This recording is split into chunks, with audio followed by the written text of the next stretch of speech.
Al-hukmu tsalis, ma hiya zakatul janin ba'da dzabhi ummi? Bagaimana hukum sembelihan janin setelah induknya itu disembelih? Ikhtalafal ulama fil janin alladhi dzubihat ummuhu wa kharaja maitan. Hal yu'kal am la? Jadi ulama berbeda pendapat mengenai hukum janin di mana induknya itu disembelih lalu janinnya tersebut keluar dalam keadaan menjadi bangkai. Apakah janinnya tersebut juga dimakan atau tidak? Zahaba Abu Hanifah ila annahu la yu'kal. Jadi Abu Hanifah berpendapat bahwasanya janin tersebut yang sudah keluar dalam keadaan menjadi bangkai tidak dimakan, berarti haram. Illa ayyahruja ayyan fayuzbah. Ya, kecuali keluarnya dalam keadaan hidup lalu disembelih, ya tidak apa-apa. Kenapa janin yang keluar dalam keadaan bangkai itu haram? Li'annahu maitah, karena tidak disembelih lalu meninggal atau mati. Wa qad qala ta'ala innama harrama 'alaikumul maitah.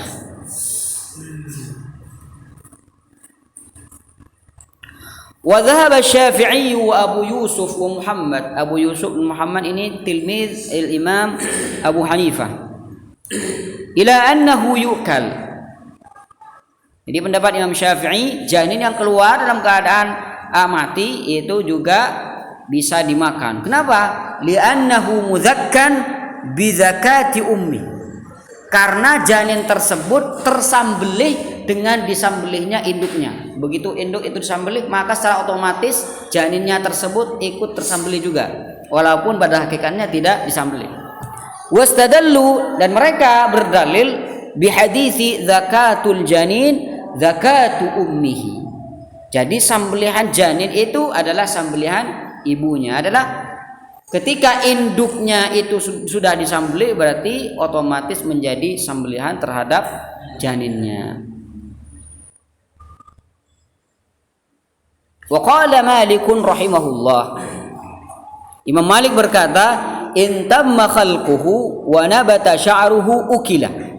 Apabila ciptaannya sudah sempurna, ya, jadi janinnya itu, ya, janinnya itu keluar, misalkan bentuknya sudah bentuknya sudah berbentuk hewan, bulu-bulunya sudah mulai ada, ukil, maka itu bisa dimakan. Wa illa fala, kalau tidak maka tidak.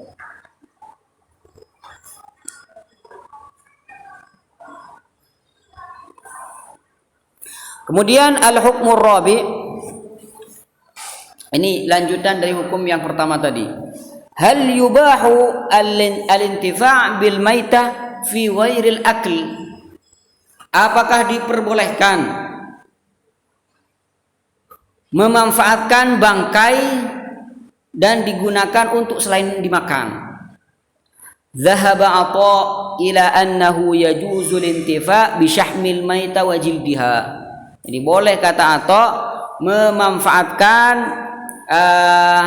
lemak bangkai, wa jildiha, kulit bangkai, digunakan untuk apa? Katila isufun, digunakan untuk mengecat perahu, ada peril julud, dan menyamak kulit-kulit yang lain.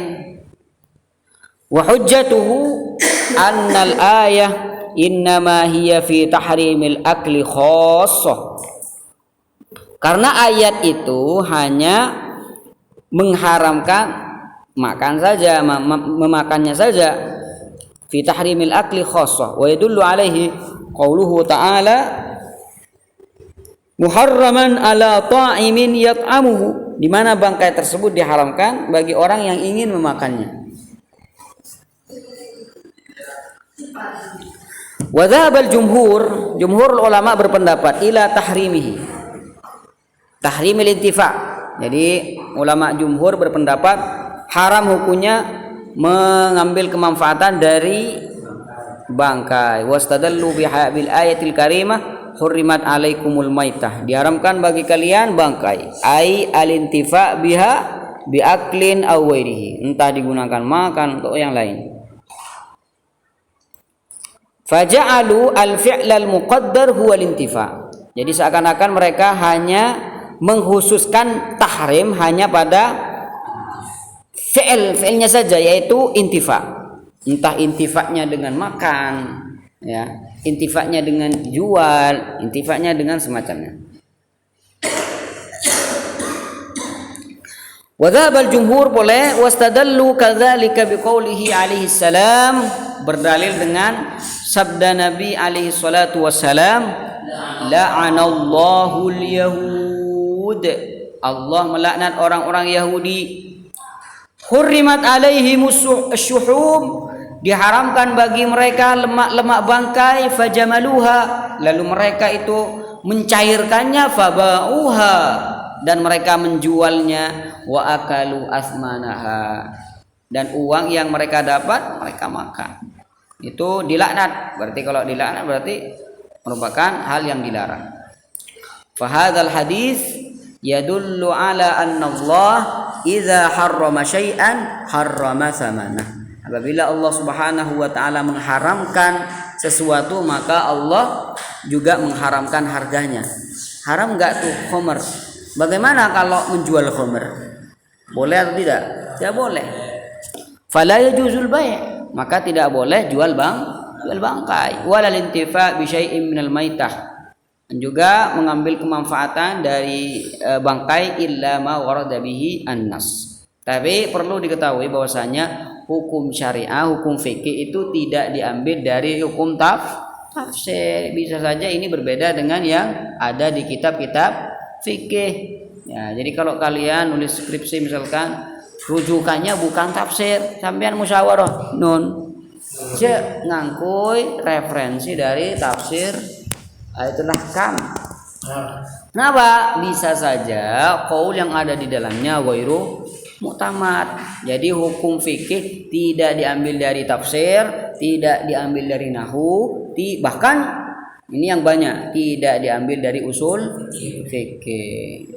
Kadang ada qaul di sana tapi itu bukan qaulnya. Ya, pernah saya baca di Asbah wan Nadhair itu ada qaul dalam mazhab Hanafi. Masalah raf'ul yad itu ghairu ma'mur. Jadi raf'ul yad, mengangkat tangan itu hukumnya tidak diperintah. Ya, tidak diperintah. Lalu saya tanya pada guru saya yang bermadzhab Hanafi, ini laisa qaul li Abi Hanifah. Ini bukan mazhab Abu Hanifah. Kalau kamu ingin mengetahui mazhab Abu Hanifah, lihat dalam kitab-kitab Abu Hanifah, jangan lihat di kitab usul, kata beliau.